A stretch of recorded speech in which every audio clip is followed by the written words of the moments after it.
Morning. Welcome to the Pick-A-Dee Pick Show. I'm your host, Anvil. As always, I dedicate this to my best friend, Jerry, up there in heaven, man. Looking down, I hope he's smiling. I mean, I know how much that guy loved the frustration of fantasy football. So today we're going to start off with 3 little lessons, mini lessons. First of all, this is my second recording for the day. The other one I'm not using because I realized as I was going through it that I was playing too limited of a field. I was playing just the Sunday morning games. Some of the guys I had done research on weren't appearing, but that wasn't the biggest deal. The biggest deal was that I had to choose players that I wasn't really solid on.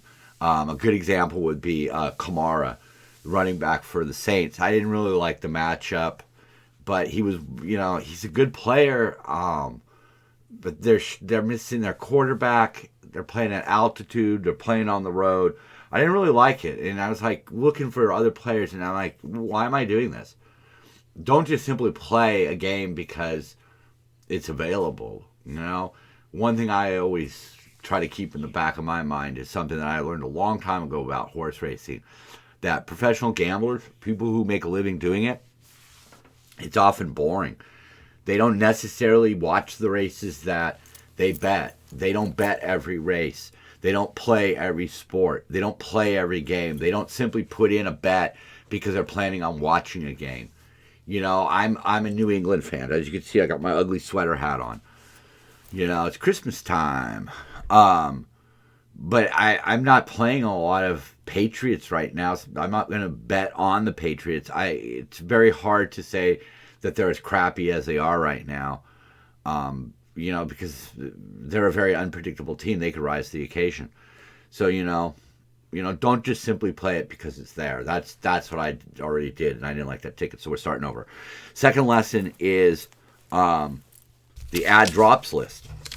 That's something you can find at a place like Yahoo, where they go through season-long fantasy leagues, and you can see who's being dropped, who's being added, who's being traded. I don't really look at the trades as much because you never really know what the motivation behind the trades are.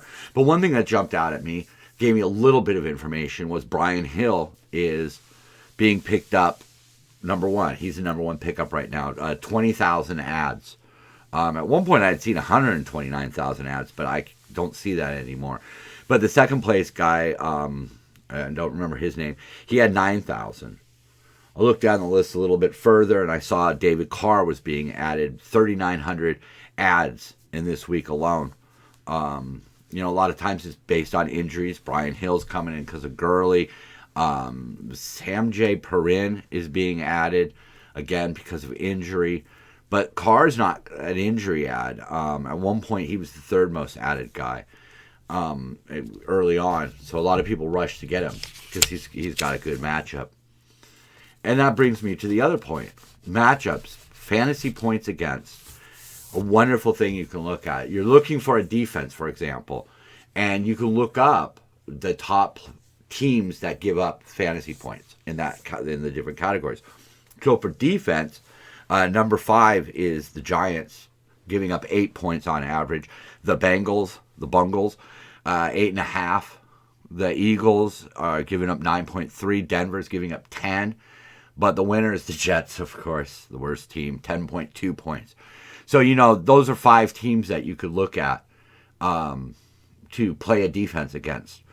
And then another category that I like to use because sometimes it's a little harder to find some good solid information on it, is the tight end position. And, starting down at the bottom, Jacksonville and Cincinnati are giving up 12.4 points per game to tight ends. Buffalo, 12.57. Cleveland, 12.9.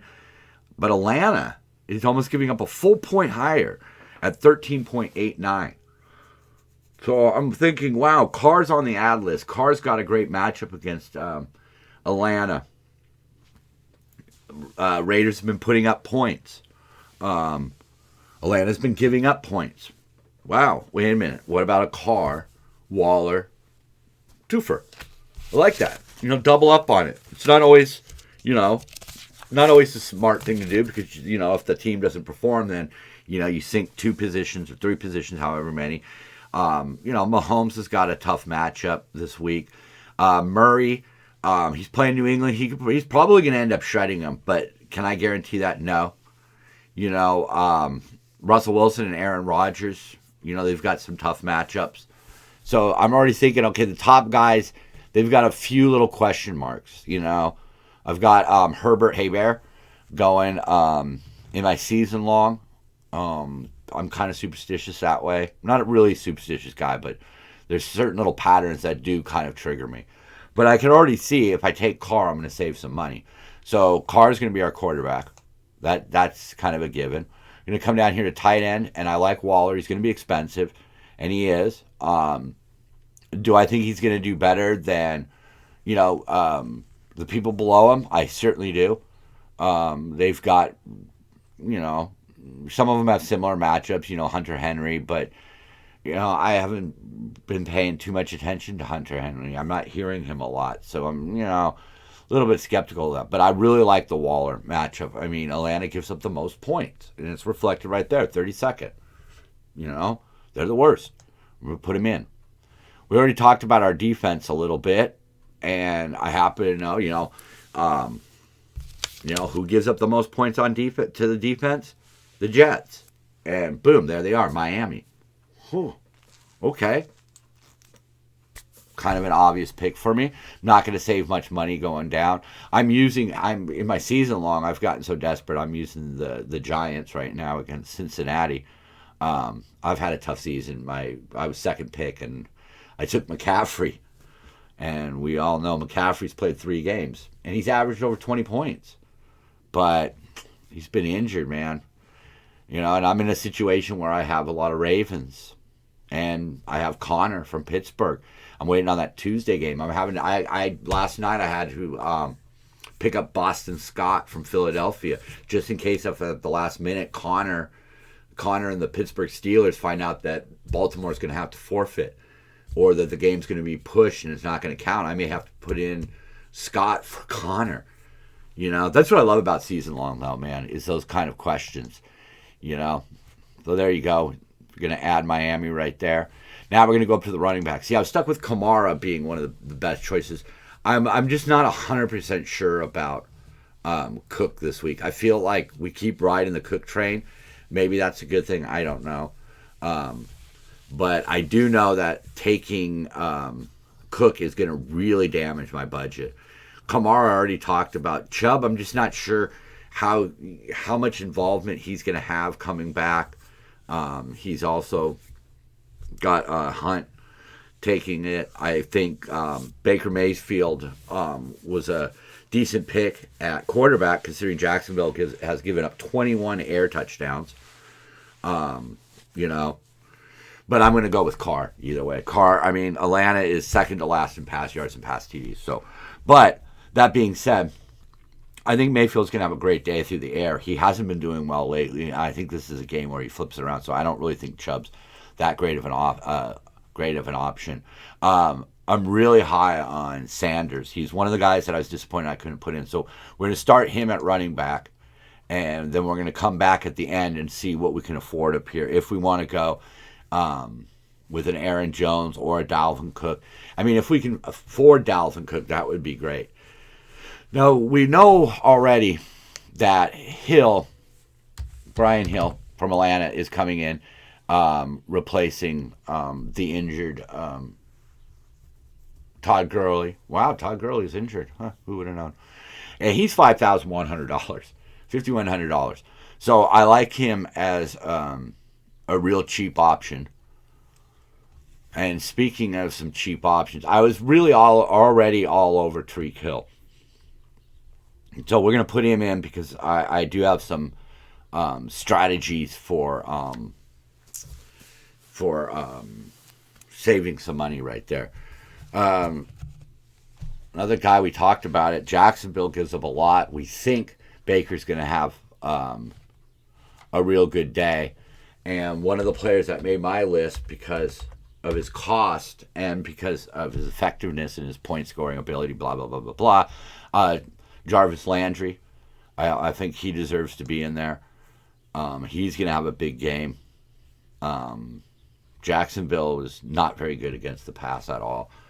So now that leaves us at our wide receiver and our flex position. Our flex position we're going to probably fill with a running back if we can get one. We got a lot of high-priced guys having some really tough matchups right there, Well, I'd love to be able to afford Dalvin Cook, but I don't see how I do that unless I dump Tariq Hill and go with somebody cheaper. But we're gonna look. We're gonna scroll through and see what we can get. Metcalf. I think the problem with Metcalf is that Metcalf or Lockett is kind of been the answer. Lot of difficult matchups for some of these guys.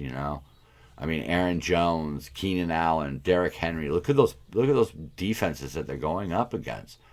That's a difficult thing to overcome. I mean, you can't say, hey, I want to put this guy in because he's such a good player. I mean, if you're season long, you start a guy like Tyler Lockett. I have Tyler Lockett on my team. I start him. But this is daily fantasy, and you're looking for those little differences, those 2 or 3 points might make all the difference. And if Lockett might play fine for me in season long, because again, I'm playing other teams that are kind of locked into their lineups too. So they might have to play good players on bad days. It's just the way it is. It's one of the reasons why I think it's more difficult than daily. That's just my opinion personally. I did have a cheap name on here on my last ticket, but I want to take a good look here. Wow, yeah. The Fulgham show, does that roll on? Look at that. Against another piss-poor defense. Devontae Parker, he's got a piss-poor defense. Yeah. And some of the better guys, look at it, you see what I'm seeing. I mean, it's, Devontae Adams is going up against the second best defense. So we kind of want to steer clear of some of that stuff. I had Pittman on my list, and I don't see him on here.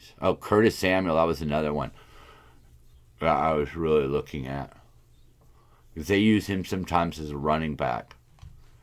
Let's put him in at 5,900 and see what that leaves us. That leaves us $8,000 for a flex player. So let's go over to the flex and see what we can get for. Wow. Already dropping out of the top. Travis Kelce.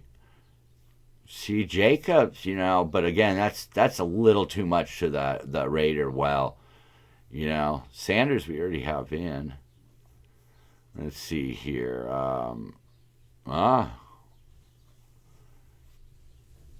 Mike Davis, if I don't think McCaffrey's going to come back. Davis usually does pretty good.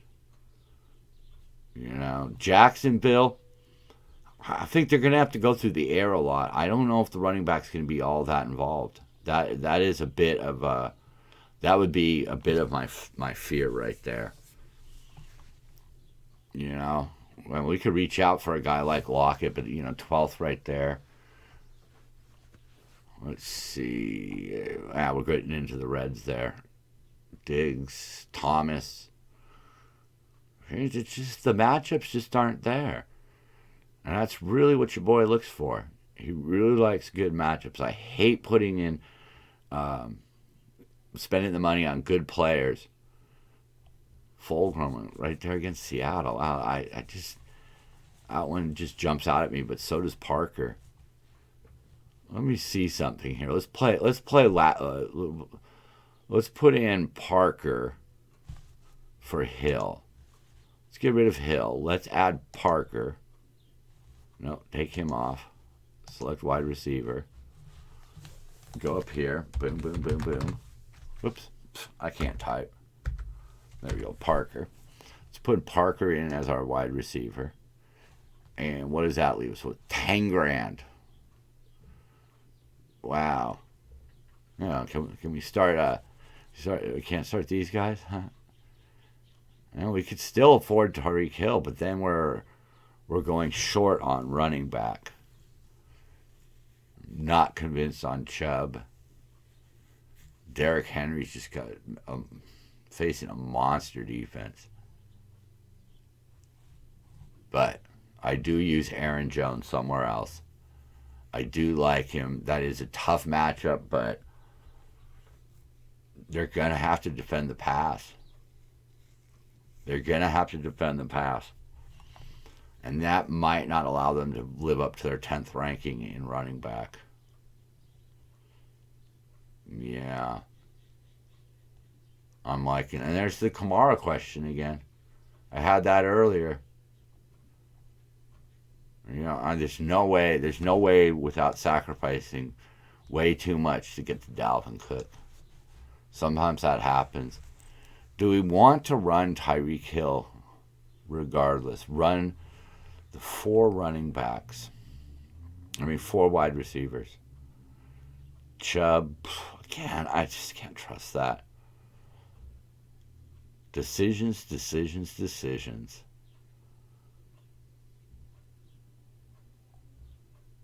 Well, you gotta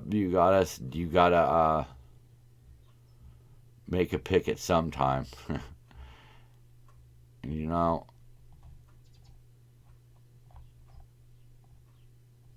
I'm using him elsewhere, so we're gonna go with Aaron Jones.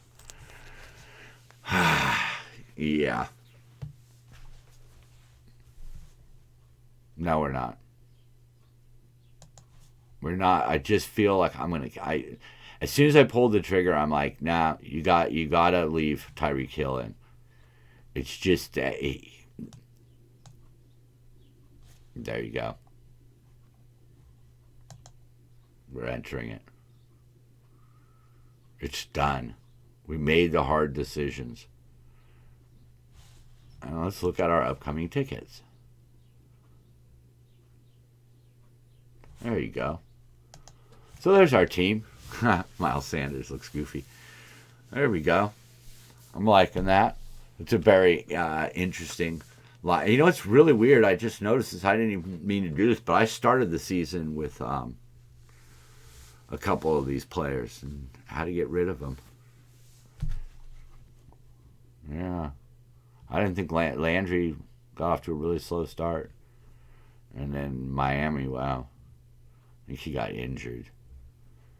All right, so there's my Arsenal Wolverhampton ticket. I like it. Aubameyang's due to get back on track, and I'm predicting Green Bay mauling the Bears.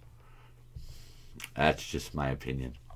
We'll see how it all unfurls in the end, but that's my prediction. That was a free ticket. Always check your vouchers from Fanduel. You get free entries into things. They're fun.